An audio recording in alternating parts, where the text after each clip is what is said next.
Hello friend, अभी हम देखेंगे क्वेश्चन नंबर 6 एक्सरसाइज 3.1। ठीक है, इसके अंदर अपने को क्या करना है, find the values of x y and z from the following equations. ठीक है, अपने पास टू मैट्रिसेस गिवन है और दोनों के बीच में किसका साइन दे रखा है, इक्वल का साइन दे रखा है। इक्वल का साइन का मीनिंग क्या हो जाएगा, ये जो दोनों गिवन मैट्रिक्स हैं इनका कॉरस्पॉन्डिंग एलिमेंट क्या होगा, इक्वल हो जाएगा। जैसे 4 का कॉरस्पॉन्डिंग एलिमेंट क्या है, y, 3 का कॉरस्पॉन्डिंग एलिमेंट z, x का कॉरस्पॉन्डिंग एलिमेंट 1, 5 का कॉरस्पॉन्डिंग एलिमेंट 5। तो क्वेश्चन में क्लियर कर रखा है कि अपने पास both are equal matrices, then find out क्या करना है, x, y एंड z। तो जब भी टू मैट्रिसेस अगर इक्वल होती है उनका प्रत्येक कॉरस्पॉन्डिंग एलिमेंट इक्वल होता है। तो यहाँ पर 4 का जो कॉरस्पॉन्डिंग एलिमेंट क्या है, वो y है, तो y की वैल्यू क्या हो जाएगी 4। 3 का जो कॉरस्पॉन्डिंग एलिमेंट क्या है z, तो z की वैल्यू क्या हो जाएगी 3। एंड x का जो कॉरस्पॉन्डिंग एलिमेंट क्या है 1, तो x की वैल्यू क्या हो जाएगी 1। ठीक है, तो अगर हम इन दोनों मैट्रिसेस को कंपेयर करें तो यहां से अपने को x की वैल्यू क्या मिल जाएगी, x इक्वल्स टू 1। अगर y का कॉरस्पॉन्डिंग एलिमेंट देखें तो क्या मिलेगा 4, तो y इक्वल्स टू क्या मिल जाएगा अपने को 4। एंड अगर अपन z का कॉरस्पॉन्डिंग एलिमेंट देखें तो क्या अपने पास 3, तो z इक्वल्स टू क्या हो जाएगा 3। तो ये अपने पास क्वेश्चन नंबर 6 के फर्स्ट का answer. Okay, now question number 6 part second. तो पार्ट सेकंड में भी अपने को क्या दे रखा है, both matrices are equal and अपने पास फाइंड आउट क्या करना है अपने को, x, y एंड z। तो यहां पर अगर हम देखें तो x प्लस y जो है उसका कोरस्पॉन्डिंग एलिमेंट दे रखा है 6, 5 प्लस z का कोरस्पॉन्डिंग एलिमेंट दे रखा है 5 एंड x एंड y का जो कोरस्पॉन्डिंग एलिमेंट दे रखा है 8। तो इनको हम क्या करेंगे, इक्वेशन की फॉर्म में लिख देंगे। ओके, तो सबसे पहले अपन लिख दे जैसे x plus y equals to 6, then 5 plus z equals to 5 and x y equals to 8। Okay, ये हमने कैसे लिखे, क्योंकि बोथ मैट्रिसेस आर इक्वल, तो x एंड y का कोरस्पॉन्डिंग एलिमेंट 6 था तो हमने दोनों को इक्वल कर दिया। 5 प्लस z का कोरस्पॉन्डिंग एलिमेंट 5 था तो हमने उनको इक्वल कर दिया। एंड x y का जो कोरस्पॉन्डिंग एलिमेंट है वो 8 है तो हमने उनको इक्वल राइट कर लिया। तो इस प्रकार अपने पास कितनी इक्वेशंस आ जाती है, 3 इक्वेशंस आ जाती है। Equation number first, equation number second and equation number third. तो इनसे अपने को क्या लेना है, x y z की वैल्यू निकालनी है। तो सबसे पहले इक्वेशन सेकंड से अपन z की वैल्यू निकाल सकते हैं, तो हम यहाँ राइट कर लेते हैं from equation second, from equation second, from equation second. तो इक्वेशन सेकंड से अपने को क्या मिल रहा है, 5 प्लस z इक्वल्स टू 5। अब अगर इस 5 का टीपी अपन इधर करें तो अपने पास 5 क्या बन जाएगा, नेगेटिव बन जाएगा। तो अपने पास क्या बचेगा, z equals to 5 minus 5, then z equals to क्या बचेगा अपने पास 0। तो z की वैल्यू अपन ने कितनी निकाल दी, 0। अपने को x y z की वैल्यू निकालनी है तो हमने सबसे पहले z को फाइंड आउट कर लिया जो कि कितना आ गया अपने पास 0। नेक्स्ट हम क्या करेंगे, इक्वेशन फर्स्ट एंड इक्वेशन 3 से x और y की वैल्यू निकालेंगे। तो हम क्या कर रहे हैं, इक्वेशन थर्ड से x की वैल्यू या y की कोई भी वैल्यू अपन सेपरेट कर सकते हैं। तो हमने यहां लिख दिया from equation third. Equation third से हम क्या कर रहे हैं, x y इक्वल्स टू 8। यहां से हम वैल्यू निकालते हैं y की, तो क्या y की वैल्यू मिल जाएगी, जो x y के साथ में है वो 8 के अपॉन में चला जाएगा। तो y की वैल्यू कितनी मिल गई अपने को, 8 अपॉन x। अब इस y की वैल्यू हम किस में पुट करते हैं, इक्वेशन नंबर 1 में। तो the value of y put in equation first. Equation first के अंदर y की वैल्यू पुट करेंगे तो इक्वेशन फर्स्ट क्या है, x plus y equals to 6 x। अब y की वैल्यू अपने को कितनी गिवन है, 8 अपॉन x इक्वल्स टू क्या दे रखा है 6। अब ये जो नीचे x दे रखा है इसको इधर भी मल्टीप्लाई करवा दे और इधर भी मल्टीप्लाई करवा दे तो रिजल्ट क्या बनेगा, x square plus 8 equals to 6x। ठीक है, आप एलसीएम लेके करेंगे तब भी रिजल्ट अपने पास यही आएगा। ओके, तो अपने पास एक क्वाड्रेटिक इक्वेशन बन जाएगी अगर 6x को अपन लेफ्ट हैंड साइड में टीपी करवा दे, ट्रांसफर करवा दे, तो क्या बन रहा है x square minus 6x plus 8 equal to में बन गया 0। तो अब ये क्वाड्रेटिक इक्वेशन बन गई। इसको अपन फैक्टराइजेशन मेथड से सोल्व करेंगे। तो ये जो -6 है, ये जो -6 है ना, इसको अपन फैक्टर कर सकते हैं, तोड़ सकते हैं दो नंबर में, एक तो -4 एंड -2, -4 एंड -2। तो दोनों को प्रोडक्ट करवाएंगे तो क्या मिलेगा 8, जो कि अपने पास आना चाहिए, और -4 और -2 को ऐड करेंगे तो क्या आएगा -6। तो हम -6 को किस में तोड़ेंगे, -4 एंड -2 में। तो इसको हम क्या राइट कर लेंगे, x square -4x and -2x plus 8 equal to में 0। अब इन दोनों टर्म में से कुछ कॉमन लेना है और इन दोनों टर्म में से कुछ कॉमन लेना है। तो फर्स्ट टर्म में से अगर कॉमन लेंगे तो क्या आ रहा है, x आ रहा, देन एक्स स्क्वायर -4। ओके, और सेकंड टर्म में से क्या कॉमन आ रहा, -2।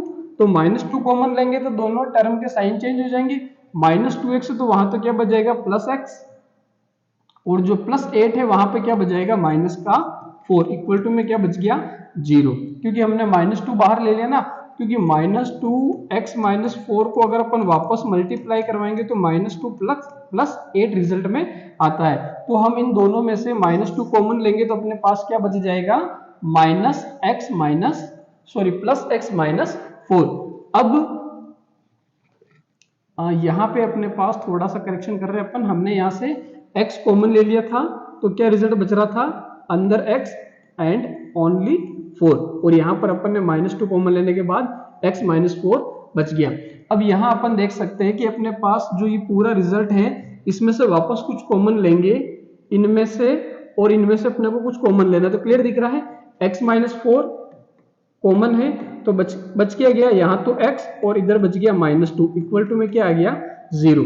तो यहां से अपन दोनों ब्रैकेट को 0 के साथ कंपेयर करवाएंगे तो x -4 equal to 0 and x -2 equal to 0। तो यहां से x इक्वल टू आ जाएगा 4 एंड यहां से x इक्वल टू आ जाएगा 2। ओके, तो अपने पास x की कितनी वैल्यूज आ गई, 2 वैल्यूज आ गई। ओके, अब इस x की वैल्यूज को अपन कहां रखेंगे, जो अपन ने y की वैल्यू निकाल रखी, ठीक है ना, अपन ने जहां y की वैल्यू निकाल रखी है तो y की वैल्यू हमने कितनी निकाल रखी थी, y इक्वल्स टू 8/x। तो अगर हम सबसे पहले पुट करते हैं, पुट x इक्वल्स टू 4, अगर हम x की वैल्यू 4 पुट करेंगे तो y इक्वल्स टू क्या आएगा 8/x की जगह पर क्या रखेंगे अपन 4, तो 8 divide by 4 then we get 2। तो y की वैल्यू अपने पास क्या आ गई 2, x की वैल्यू 4 रखने पर y की वैल्यू क्या आ रही है अपने पास 2, एंड देन अगर अपन पुट करते हैं, put x equals to 2 in y, तो y इक्वल्स टू क्या है 8/x, तो x की जगह पर क्या रखेंगे 2, 8 डिवाइड बाय 2 वी गेट 4, तो y की वैल्यू क्या आ जाएगी अपने पास 4। तो इस प्रकार अगर अपन x y z की वैल्यू देखें तो सबसे पहले जैसे अपन x की वैल्यू लेते हैं 4, x की वैल्यू 4 लेंगे तो y की वैल्यू अपने को क्या मिल रही है 2 एंड z की वैल्यू कितनी है अपने पास 0। ठीक है, if we take x equals to 4 then अपने पास y equals to 2, z equals to 0। इसका और एक सेकंड आंसर भी बनेगा, if we take x equals to 2, अगर हम x की वैल्यू 2 लेते हैं देन y इक्वल्स टू कितना आएगा 4 एंड z इक्वल्स टू कितना रहेगा 0। तो ये अपने पास क्या हो गया क्वेश्चन नंबर 6 का सेकंड पार्ट। ओके, इसको पॉज करके आप नोट कर सकते हैं। नेक्स्ट हम देखते हैं क्वेश्चन नंबर 6 का पार्ट नंबर 3। तो पार्ट नंबर 3 अपने पास बहुत इजी है, इसमें भी अपने को क्या करना है x y z की वैल्यू फाइंड आउट करनी है, और अपने पास दो मैट्रिसेस दे रखी है और दोनों के बीच में इक्वल का साइन है, यानी कि वो दोनों मैट्रिक्स भी क्या है इक्वल है। तो अगर हम इन दोनों मैट्रिक्स को कंपेयर करें तो जो first element xy plus z दे रखा है उसका कोरस्पॉन्डिंग एलिमेंट क्या है 9 है, यानी ये दोनों इक्वल हो जाएगा। x प्लस जेड अपने पास जो एलिमेंट है उसका कोरस्पॉन्डिंग एलिमेंट 5 है, ये दोनों इक्वल हो जाएंगे। y प्लस जेड इसका कोरस्पॉन्डिंग एलिमेंट 7 है, तो ये दोनों इक्वल हो जाएंगे। तो यहां से अपन 3 इक्वेशन बना सकते हैं। ओके, तो अगर अपन फर्स्ट इक्वेशन बनाए तो फर्स्ट इक्वेशन क्या बन जाएगी, x plus y plus z equals to 9, then x plus z equals to 5, y plus z equals to 7। तो अपने पास पहली इक्वेशन तो ये बन गई। Okay, second equation and third equation.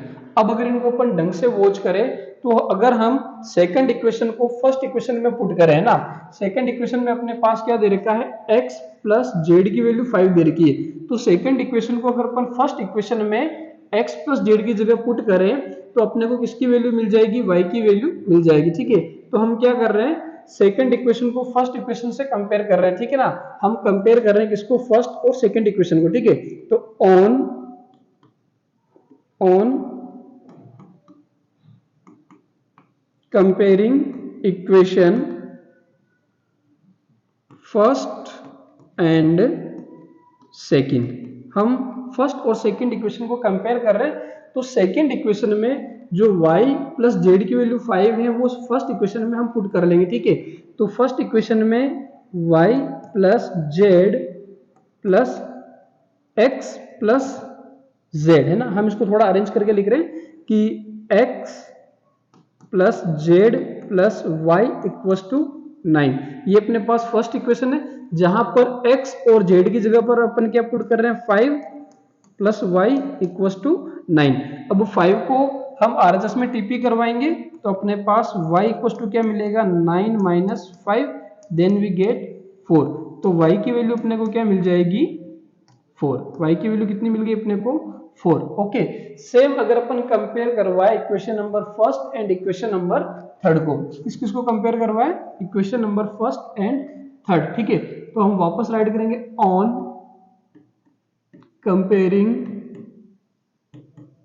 On comparing equation 1 and third.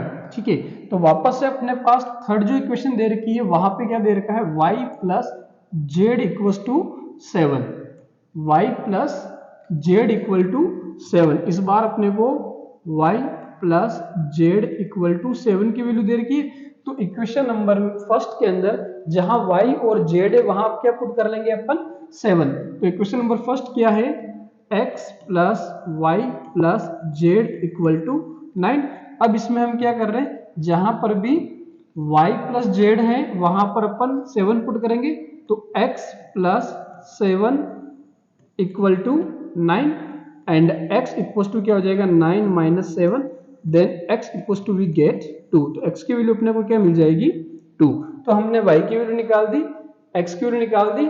Now we find the value of z। तो हम क्या करेंगे, x और y की वैल्यू अगर इक्वेशन नंबर 1 में पुट करेंगे तो अपने को z की वैल्यू मिल जाएगी। तो we put the value of x and y in equation number first. तो इक्वेशन नंबर फर्स्ट अपने पास कितना है, x, चलो ये लिख देते हैं, the value of x and y put in equation first. Okay, हम क्या कर रहे हैं, x और y की जो वैल्यू है वो इक्वेशन नंबर फर्स्ट में पुट कर रहे हैं। x एंड y की वैल्यू हम इक्वेशन नंबर फर्स्ट में पुट कर रहे हैं। तो इक्वेशन नंबर फर्स्ट क्या है, x plus y plus z equal to 9। x की वैल्यू कितनी हमने निकाल रखी है, 2, एंड y की वैल्यू हमने निकाल रखी है 4, plus z equal to 9। 2 plus 4 हो गया 6, plus z equal to 9, then z equal to 9 minus 6। तो finally we get z equal to 3, z equal to 3। तो हमने यहाँ पर x y z find out कर लिया।